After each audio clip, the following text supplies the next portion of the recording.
intend to vigorously enforce the United Nations Security Council Resolution 1874 to include options, to include certainly a hail and query.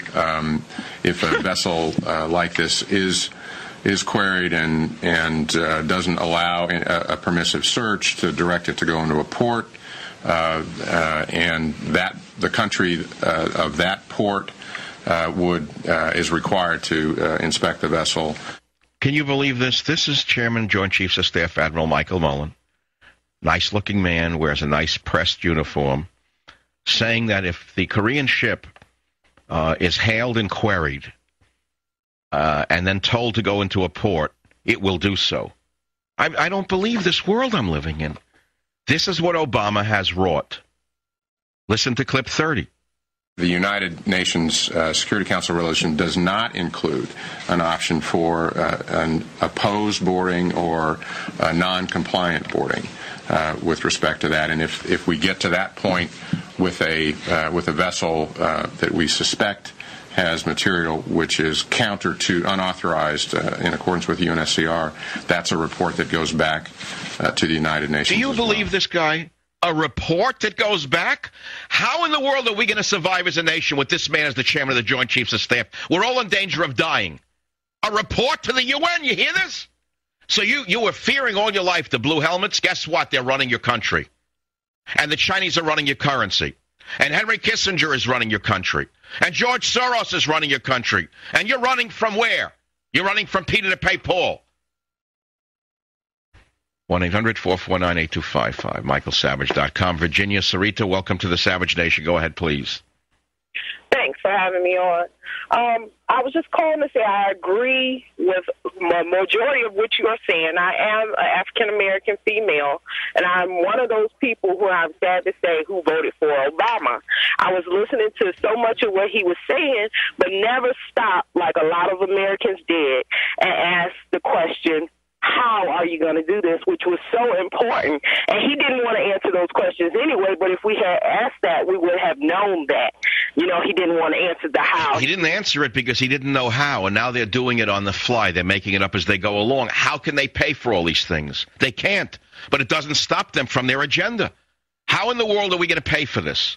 Impossible to pay for it. But let's put aside health care. Let's look at national security. Do you feel safer under Obama or more threatened under Obama than you did under George Bush? Well, I don't trust anybody with my life anymore, you know, because people are very self-serving. Very self-serving. And if it... I accept that, but I feel much more at risk than I did under Bush. That's all I can tell you. San Diego, John, welcome to the program. Go ahead, please. Yeah, basically, I'm hearing all this talk about on your show for the past number of weeks. Obama's a Marxist. Obama's a socialist. He's going to ruin the economy. He's taking over all the industries. And I find this to be a great exaggeration because Barack Obama is a self... Wait, hold on. Wait, let's take each statement that you claim I made, which I did, one at a time. You're saying he made the economy healthier? Well, he's just fixing the mistakes that Bush made. Well, no, wait a minute. Well, please don't try that high school level rubbish on me. He inherited a $1 trillion deficit, and he wants to run it to $3 trillion. So let's deal with reality. Even his own party is balking at it.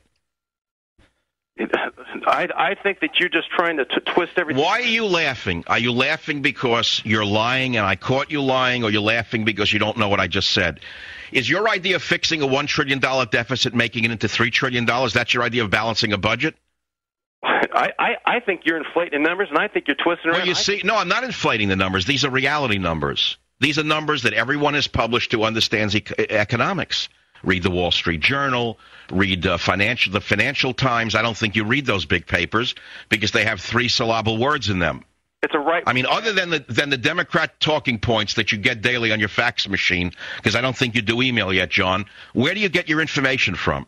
Well, where do I get my information from? I check all throughout the... Get out of here. Don't even call me anymore. You lower the IQ of the whole show just by calling. Do me a favor, never call the show again. Just by calling it, you make me tired. Stupid idiot.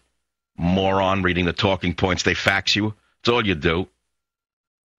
Gallup poll, Obama job approval slips to 58% for first time, lowest reading thus far. Just the beginning.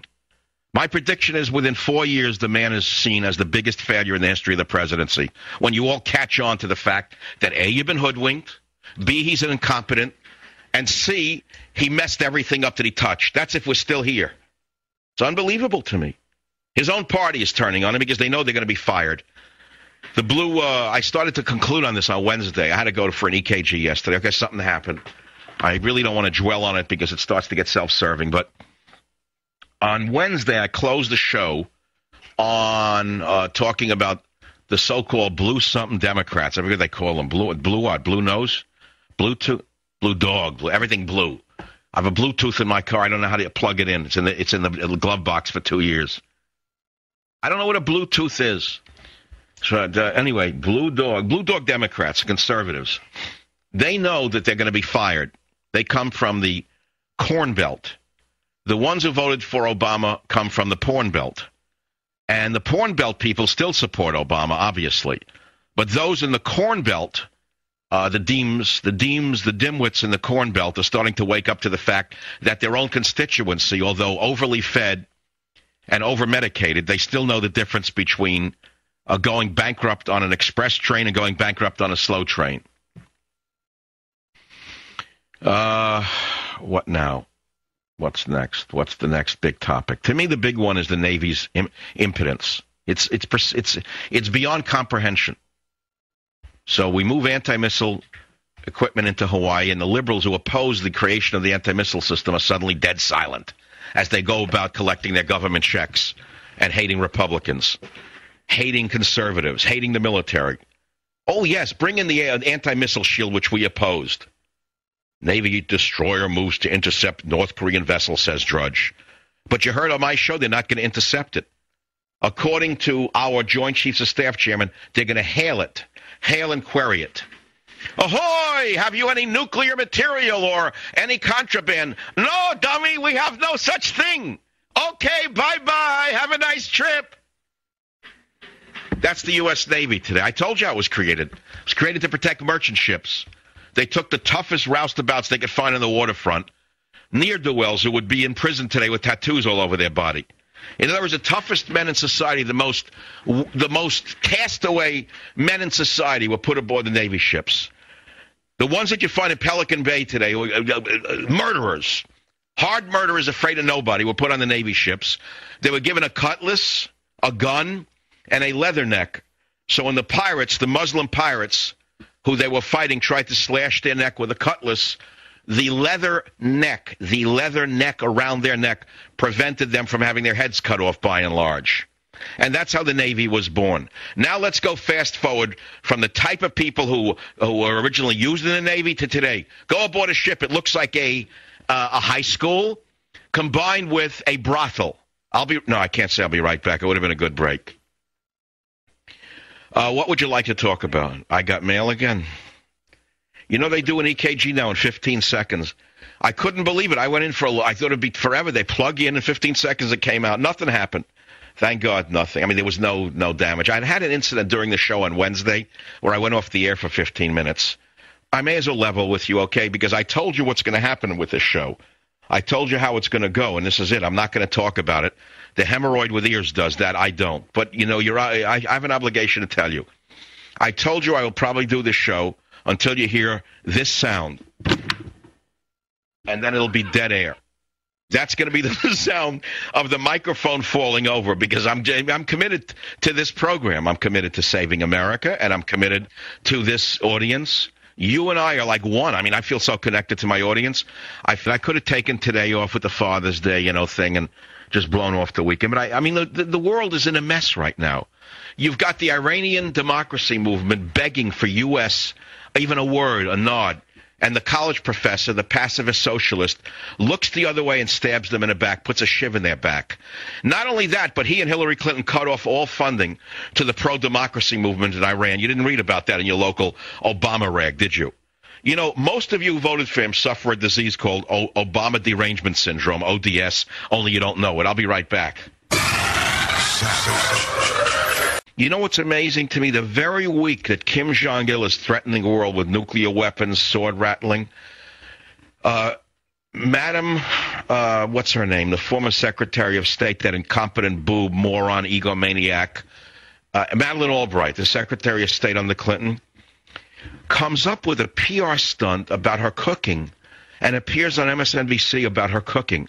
The same week, Henry Kissinger appears on Fox News in a friendly grandfatherly appearance. Do you know why?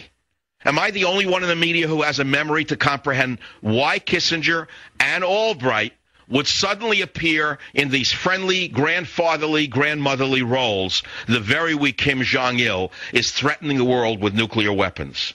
The answer is because they enabled him. I'm the only one in the media who understands Madeleine Albright enabled Kim Jong-il.